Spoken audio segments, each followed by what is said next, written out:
আজকে আলোচনা করব বেনজিন নিয়ে। প্রিয় শিক্ষার্থীবৃন্দ, গত ক্লাসে তোমাদের করিয়েছিলাম হাকেল নীতি। তো হাকেল নীতি খাতায় উঠাইতে বলেছিলাম। আজকে যে বেনজিন করব, হাকেল নীতির পরে এই বেনজিনের পুরো টপিক তোমরা তোমাদের খাতায় একটু সুন্দর করে তুলে ফেলবা। তো চলো শুরু করা যাক। তো প্রথমেই আমরা কি করব, বেনজিনের প্রস্তুতি। তো প্রস্তুতির প্রথমে যেটা আছে সেটা হলো ফেনল থেকে বেনজিনকে প্রস্তুত করব। তো ফেনলকে লেখো, ফেনলকে জিঙ্ক সহ বিজারিত করলে বেনজিন উৎপন্ন হয়। তো ফেনলের সংকেত কিরূপ? একটা বেনজিন বলয় দিব, দুই পাশে দুইটা দাগ, দেন নিচে ফিজিক্সের ভেক্টরের টুপি, আবার উপরের দিকেও একটা ভেক্টরের টুপি দিব, মাঝে একটা গোল রিং। ঠিক আছে, তারপর কি করতে হবে, উপরে একটা ওয়েট যদি দেওয়া হয় সেটার নাম কি বলো, ফেনল। তাহলে বেনজিন বলয়ের একটা হাইড্রোজেন প্রতিস্থাপন করে যদি ওএইচ যুক্ত থাকে তাহলে সেটাকে কি বলা হয়, ফেনল বলা হয়ে থাকে। বেনজিনের আরেকটা নাম ফিন, আর তার সাথে ওএইচ যুক্ত হয়, এজন্য এটার নাম কি বলো, ফেনল। তো এই ফেনলকে যদি জিঙ্ক সহ বিজারিত করা হয়, জিঙ্ক ডাস্ট ব্যবহার করা হয়ে থাকে সাধারণত, জিঙ্ক সহ বিজারিত করলে এই জিঙ্ক অক্সিজেনকে কি করবে,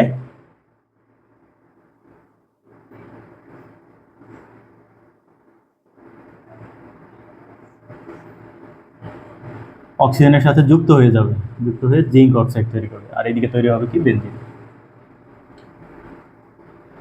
তো এই অক্সিজেনকে যেহেতু নিয়ে গেল জিঙ্ক, তাইলে এখানে থাকার কথা একটা হাইড্রোজেন। তো অনেকেই ভাবে স্যার এখানে একটা হাইড্রোজেন দিলাম না কেন?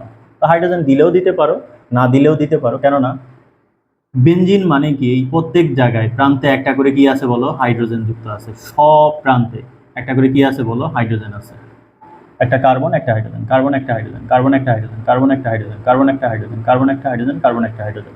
তো তুমি চাইলে এরকম হাইড্রোজেন দিতে পারো, আবার নাও দিতে পারো। ঠিক আছে, তো এইটা হলো কি আমাদের বেনজিন। এরপরে 2 নাম্বার, নাম্বার 2 হলো অ্যাসিটিলিন। অ্যাসিটিলিন বা ইথাইন হতে। তো ইথাইনের বাণিজ্যিক নাম কিন্তু অ্যাসিটিলিন। ইথাইনের বাণিজ্যিক নাম অ্যাসিটিলিন। তো এই অ্যাসিটিলিন বা ইথাইন হতেও আমরা কি তৈরি করতে পারি, বেনজিন তৈরি করতে পারি। তো কিভাবে তৈরি করতে পারি? ইথাইনকে 450 ডিগ্রি সেলসিয়াস তাপমাত্রায়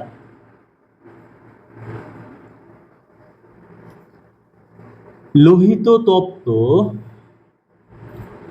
লৌহ নলের মধ্য দিয়ে চালনা করলে বেনজিন উৎপন্ন হয়। এটি একটা কিন্তু ইথাইনের পলিমারকরণ বিক্রিয়া। ইথাইনের পলিমারকরণ বিক্রিয়া, এইটুকু কিন্তু আমরা মাথায় রাখবো। অনেক সময় উদ্দীপক থাকে, সেখানে ইথাইন দেওয়া থাকে আর লেখা থাকে পলিমারকরণ। তো ইথাইনের পলিমারকরণ বিক্রিয়া এটি। কিভাবে কি হয়, সিএইচ ট্রিপল বন্ড সিএইচ একে লোহিত তপ্ত লৌহ নলের মধ্য দিয়ে 450 ডিগ্রি সেলসিয়াস তাপমাত্রায় উত্তপ্ত করলে আমরা কি পাবো, বেনজিন পাবো। বেনজিন। তো আসো দেখি কিভাবে আমাদের এই বেনজিনটা তৈরি হলো। এখানে আমরা ইউজ করছি কয়টা, 3টা ইথাইন ব্যবহার করছি। তো 3টা ইথাইনকে একটু বেনজিন শেপে আমরা লিখবো। কিভাবে লিখবো দেখি। তো এখানে সি দিলাম, সি দিলাম সমান্তরালে, নিচে একটা সি দিব, এখানেও একটা সি দিব, এদের মাঝ বরাবর কিছুটা উপরে সি দিব, নিচে সি দিব। তো এইখানে ত্রিবন্ধন দিয়ে দিলাম, একটা হাইড্রোজেন, এর সাথেও একটা হাইড্রোজেন, আবার এইখানে ত্রিবন্ধন দিলাম, একটা হাইড্রোজেন, আবার এর সাথেও একটা হাইড্রোজেন। দেখো এইটা একটা ইথাইন, এখানে 3টা ইথাইন ব্যবহার করছি, এখানে একটা ইথাইন দিলাম, এখানে একটা ইথাইন দিলাম, আবার এখানেও একটা ইথাইন দিলাম।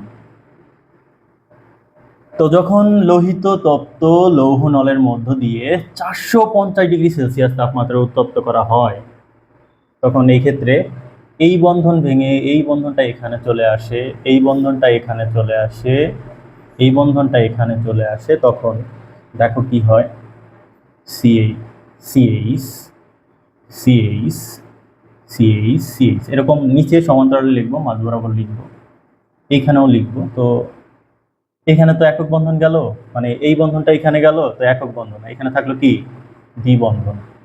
আবার এই বন্ধনটা এখানে আসলো, তার মানে এখানে হলো একক বন্ধন, এখানে থাকলো কি দ্বিবন্ধন। আবার এই বন্ধনটা ঘুরে এখানে আসলো, তার মানে এইখানে একটা একক বন্ধন, এইখানে হলো কি বলো দ্বিবন্ধন। এটাই কি বলো বেনজিন। তার মানে আবারও বলি, ইথাইনকে 450 ডিগ্রি সেলসিয়াস তাপমাত্রায় লোহিত তপ্ত লৌহ নলের মধ্য দিয়ে চালনা করলে আমরা কি পাবো? বেনজিন পাবো। নাম্বার 3, ডিকার্বক্সিলেশন বিক্রিয়ার মাধ্যমে। তো ডিকার্বক্সিলেশন বিক্রিয়ার মাধ্যমেও আমরা কি তৈরি করতে পারি? বেনজিন তৈরি করতে পারি। তো ডিকার্বক্সিলেশন বিক্রিয়া তোমাদের যখন অ্যালকেন পড়াইছি তখন দেখো মনে আছে কিনা, কার্বক্সিলিক অ্যাসিডের সোডিয়াম লবণকে সোডা লাইন সহ উত্তপ্ত করলে 1 কার্বন কম বিশিষ্ট কি উৎপন্ন হয়? অ্যালকেন উৎপন্ন হয়, এরকম লিখছিলাম। আর কার্বক্সিলেট মূলকের CO2 সোডিয়াম হাইড্রোক্সাইডের সোডিয়াম অক্সাইডের সাথে যুক্ত হয়ে কি হয় বলো? সোডিয়াম কার্বনেট উৎপন্ন করে। তো এই কারণে এই বিক্রিয়াকে ডিকার্বক্সিলেশন বিক্রিয়া বলা হয়ে থাকে। তো এই ক্ষেত্রেও সেম কথা, যে সোডিয়াম বেনজয়েটকে সোডা লাইম সহ উত্তপ্ত করলে বেনজিন উৎপন্ন হয়। তো কিভাবে বেনজিন উৎপন্ন হয় দেখি আমরা। এটা হলো সোডিয়াম বেনজয়েট,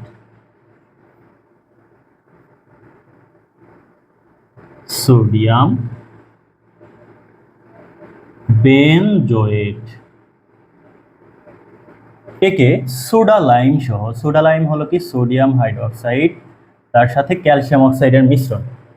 তো সোডা লাইম সহ উত্তপ্ত করলে এই যে সোডিয়াম বেনজয়েটের মাথা আর এই NaO সম্পূর্ণ একসাথে যুক্ত হয়ে যাবে, এই দুটো একসাথে কানেক্ট হয়ে যাবে, আর এই হাইড্রোজেনটা এসে এইখানে যুক্ত হবে। তো এই পুরোটা, এই হাইড্রোজেন যখনই এইখানে যুক্ত হলো, এখানে তৈরি হয়ে যাবে কি বলো? বেনজিন। এটা হবে কি? বেনজিন।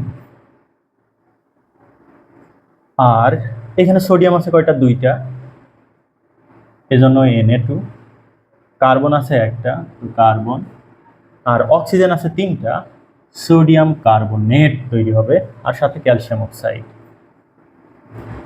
এটা হলো সোডা লাইম।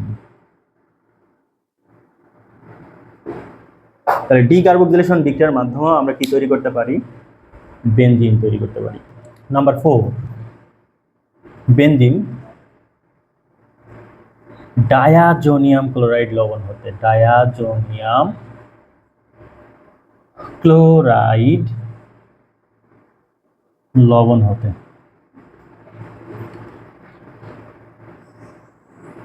তো বেনজিন ডায়াজোনিয়াম ক্লোরাইড লবণকে কিউপ্রাস আয়নের উপস্থিতিতে, কিউপ্রাস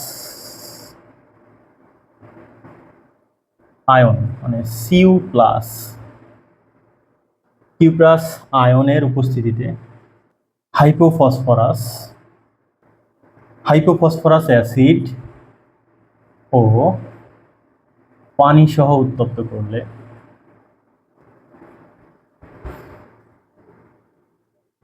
বেনজিন উৎপন্ন হয়।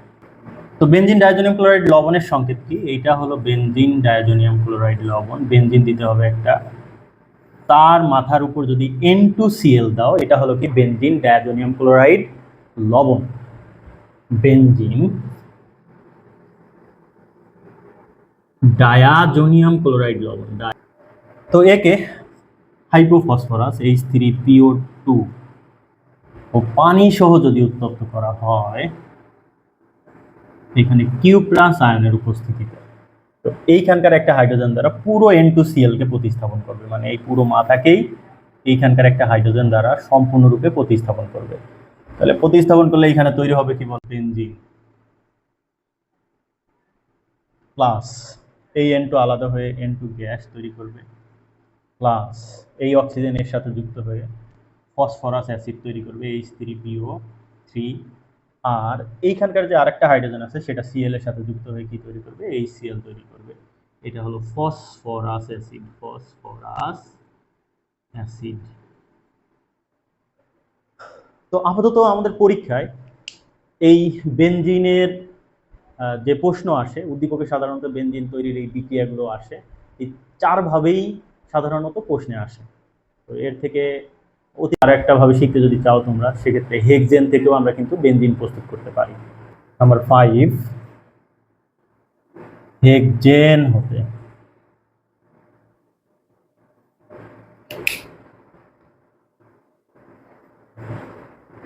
তো হেক্সেনকে আমরা লিখবো একটা কি শেপে লিখবো একটু লিখে রাখি, যেমন একটু বেনজিন শেপে লিখবো। CH3 CH2 CH2 CH2 CH2 CH3, মাঝে একটা ফাঁকা থাকবে, এটা হলো কি বলবো হেক্সেন। তো এই হেক্সেনকে Al2O3 এর উপস্থিতিতে 550 ডিগ্রি সেলসিয়াস তাপমাত্রায় যদি উত্তপ্ত করা হয়ে থাকে, তাহলে এইখান থেকে হাইড্রোজেন কি হবে, অপসারিত হবে, মানে 2টা হাইড্রোজেন অপসারিত হয়ে হেক্সিনে পরিণত হবে। CH3 CH2 CH2 CH2 CH double bond CH2 তে পরিণত হয়, মাইনাস 2টা হাইড্রোজেন, এটা দিয়ে রাখতে পারো। এরপরে এটা হয় কি চাক্রিককরণ হয়, চাক্রিককরণ। তো চাক্রিককরণ যখন হয়, এই পাই বন্ধন ভেঙে এইখানে বন্ধনটা চলে আসে, আর এইখান থেকে একটা হাইড্রোজেন এর সাথে যুক্ত হয়ে যায়, তো তৈরি হয় কি সাইক্লোহেক্সেন তৈরি হয়।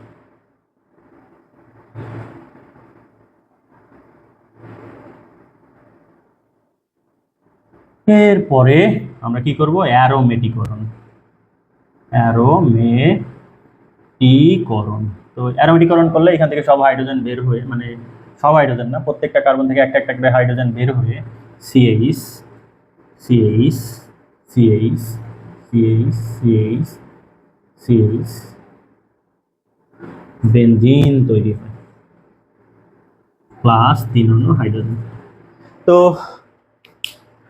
চাইলে তুমি হেক্সেন থেকেও কি তৈরি করতে পারো, বেনজিন তৈরি করতে পারো। এই যে 5 ভাবে বেনজিন আমরা প্রস্তুত করতে পারি, এই তথ্যগুলো একটু খাতায় সুন্দরভাবে তুলে রাখবা। আগামী ক্লাসে আমরা বেনজিনের বিক্রিয়াগুলো যা আছে ধারাবাহিকভাবে আমরা শিখতে থাকবো ইনশাআল্লাহ। তো আজকে এই পর্যন্তই, ভালো থেকো, আল্লাহ হাফেজ।